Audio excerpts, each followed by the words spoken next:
So, Harley Man the Train Fan here. Just wanted to stop and talk about something real quick. Um, I've been noticing a lot of train accidents happening. Well, not accidents, incidents involving a train happen recently.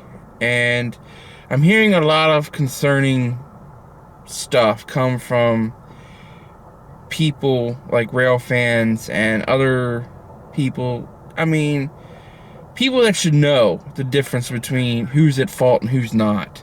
Um, I know the generalized public, they don't get a lot of the inside information that, if you're a rail fan, you would know.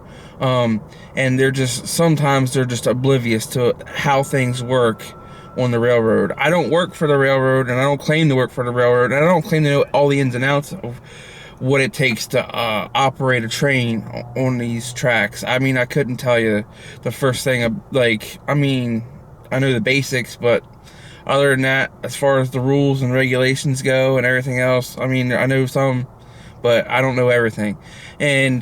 But I've seen a lot of stuff on Facebook and a lot of criticism of Amtrak and CSX, and I'm not going to sit here and defend them because, I mean, they're their own company. They have their lawyers. Their lawyers can do a good job at that.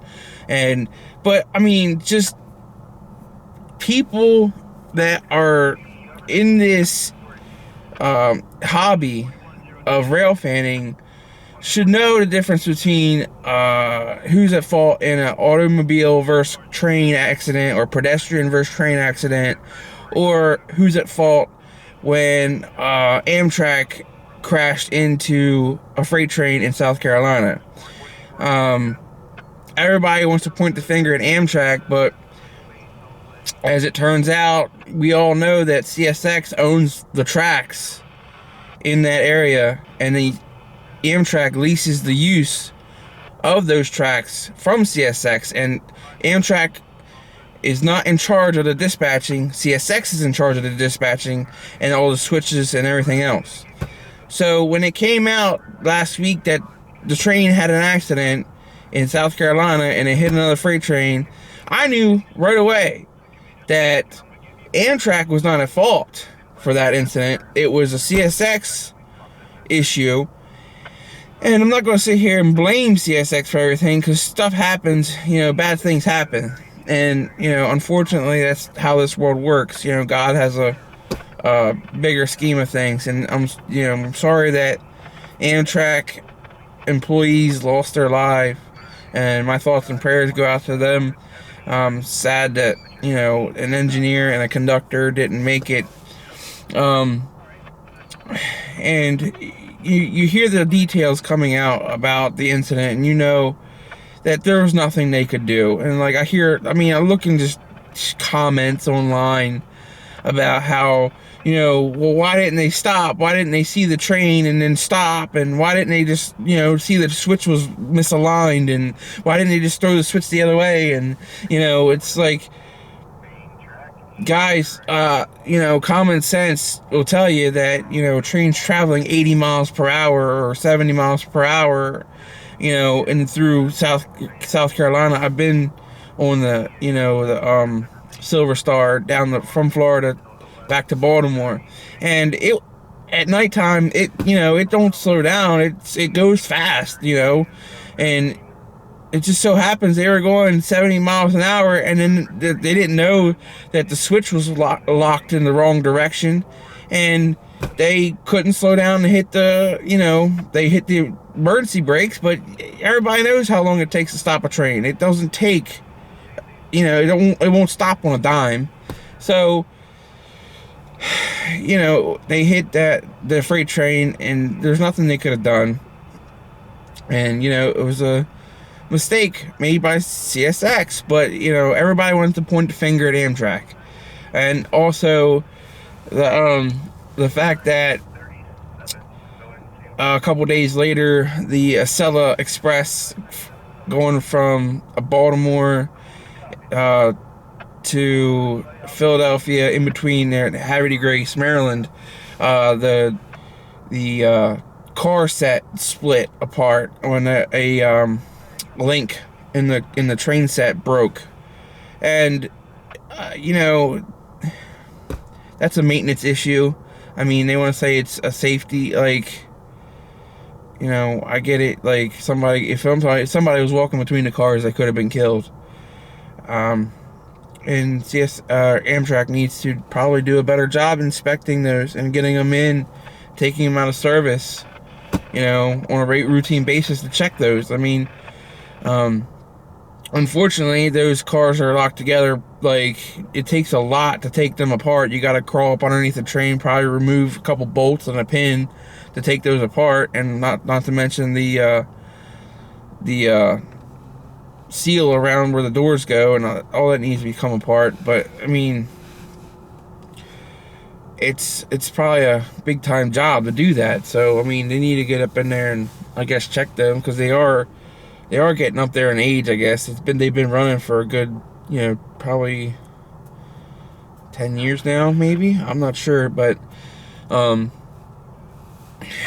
they usually do a decent job. I have no problem with Amtrak. A lot of people are blaming Amtrak for all these incidents, like the congressional train, when the congressional train hit the trash truck, because the trash truck ran the crossing and the Amtrak train hit it. Oh my God, Amtrak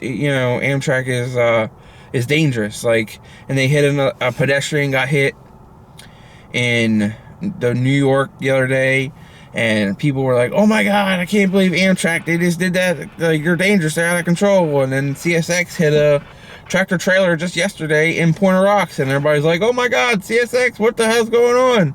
Like, why are all these railroads having all these issues? No, it's not the railroads, it's the general public.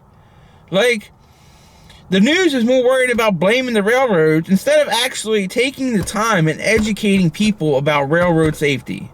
If, you know, they want to stop having incidents with trains, take some time, media, news people, and actually educate the general public on trains safety, about trespassing, about crossings. Do not run crossings. Like, that's just the pure stupidest thing you can do. And like, people will be like, oh well, you know, I don't feel like waiting, you know, for the train, I got somewhere to be. Well, your life ain't worth that. Like, it really ain't. Like, it's sickening that people are just in more of a hurry, that they'll risk not just themselves, but their friends or family, whoever's in the car with them, just to save a couple of minutes to get somewhere. And, you know, you see a train go by, the crossing gates are still down, flashing and everything else, and you're like, well, the train passed. Well, it may not be the only train if there's multiple tracks. There might be another train coming in another direction on a different track. You know, you never know. But you guys, I mean, or just the general public, I won't say you guys, because, I mean, like, people just don't realize how dangerous this is. Like, everybody's like, oh, I can see the train coming a mile away, or I can hear it coming. No, you can't. Not all the time. You know, I know there's a lot of rail fans that watch my videos, and there's also some people that are my family members or friends of mine that watch these videos, and just, and, you know, you need to take time and educate yourself about safety around the trains, because people are killed every day in this country because they thought they could, you know, I know when a train's coming, I can hear it coming a mile away. No, you can't. Not all the time. If a train's coming downhill, it's got its dynamic brakes on. A freight train, it's got its dynamic brakes on. It doesn't make a loud noise. And if it, you know, as long as the engineer's paying attention, blowing the horn, and ringing the bell or whatever, then you might hear something. But you never know until it could be too late. He comes around a blind corner and not see you, and next thing you know, you got hit by a train. But I'm getting a little bit off here, but I'm just saying, like, rail fans in general need to stop blaming Amtrak, like, and CSX, because Amtrak did have a couple at-fault accidents, and they had the Oregon incident out in, or no, it wasn't Oregon, or Washington State incident. was Amtrak's fault, and it was an engineer, I guess, who was negligent at behind the controls. But honestly, like, the rest of them, I mean, when a trash truck pulls out in front of a train and gets hit and somebody gets killed on the trash truck, that's not Amtrak's fault. That's the trash truck driver's fault. You know, CSX threw a switch, thought it was aligned the right way, but it wasn't. That's not Amtrak's fault. That's on CSX and a CSX employee. That's not Amtrak's fault. And then, like, once again, a pedestrian or something walking down the tracks is trespassing. You're not supposed to be there. And they get hit by a train. Amtrak can't be blamed for that because the train runs down these rails and it ain't going to swerve. So if there's somebody walking down the tracks and the train comes and they don't see him and they get hit by the train, well, you're walking on train tracks. It's not, you know, I don't want to say, you know, there you go, stupid, that's what you do, but no. It's like obvious. Like, trains run here. Like, don't walk down the middle of the track and expect to think you're going to hear a train coming, but you're not.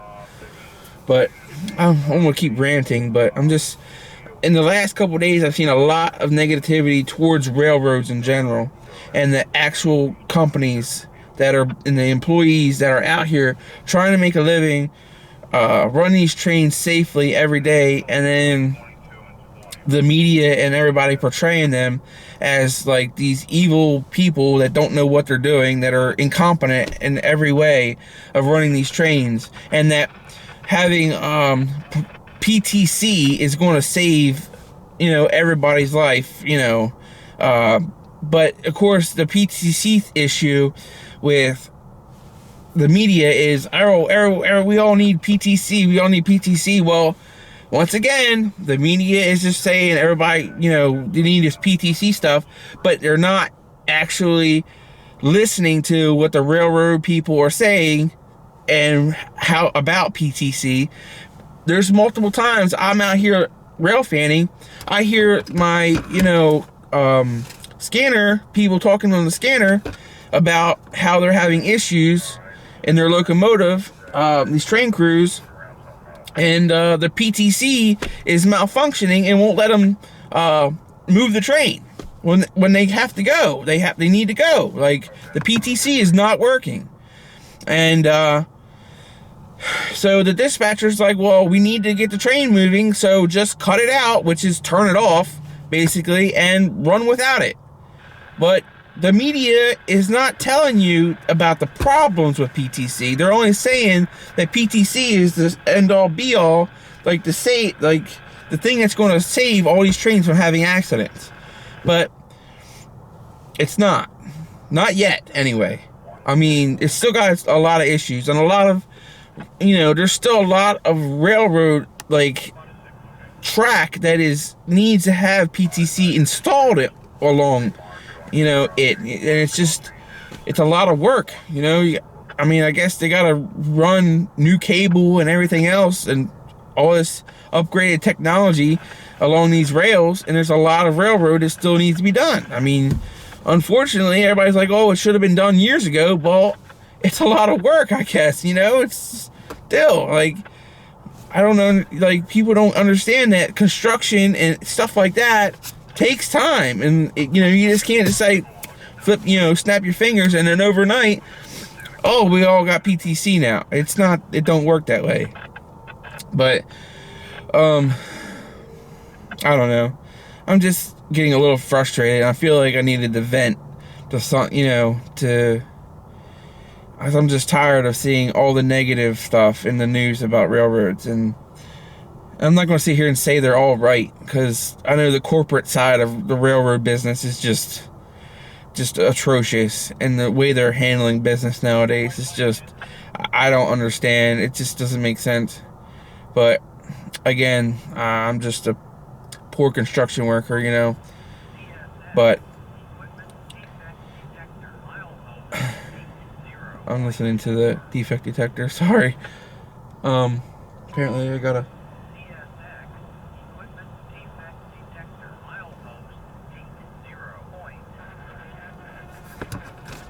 I don't know. Anyway, I'm just trying to, vent and let everybody know that, you guys need to, like, instead of listening to the media, just educate yourself on what these railroads are really doing out here. Like, the people out here that run these trains are just trying to make their life, make their job, like, do their job and make a living. And, it's I'm tired of hearing, like, bashing of these guys. Like, they're trying to do their job and everybody keeps bashing on them and saying they're dangerous, and that PTC, this computer control, is just amazing, and it's got its issues, but they don't want to tell you about them because the media just they want you to, somebody behind the scenes is pushing this PTC issue really, really hard, and like it's like it's this cure-all thing for everything, and it's not. There's no such thing. I'm sure that once, the railroads do get it installed fully and fully implement every aspect of it into their daily operations, then you'll see that it's going to have issues. It's probably, nothing's foolproof. Computers do have glitches, and, they do malfunction every once in a while, so it's not, it could make a mistake just as well as a human could, but everybody seems to think computers are just amazing thing. It's like they're still created by humans, and they still can make mistakes. Like, I'm frustrated with my computer all the time just while uploading these videos, but that's another issue. But anyway, I'll wrap it up now. I want to say thank you all for watching my videos, and just a quick shout out to Philip Lee, Baltimore and Ohio Railroad, CSXRR Man, Brent Train Chaser Dixon, Edwin the Train Guy, Kelvin Henderson, Maryland Area Rail Fan. There's so on. I mean, there's a bunch. I'm probably gonna, as soon as I get done this video, I'll probably I forgot, somebody. And just you guys that watch my videos all the time, thank you very much for your support. I met some really good people out here doing this, and I appreciate all the help I've been getting. So again, thank you guys for watching, and take care, and be careful trackside. Watch these trains. So talk to you guys later.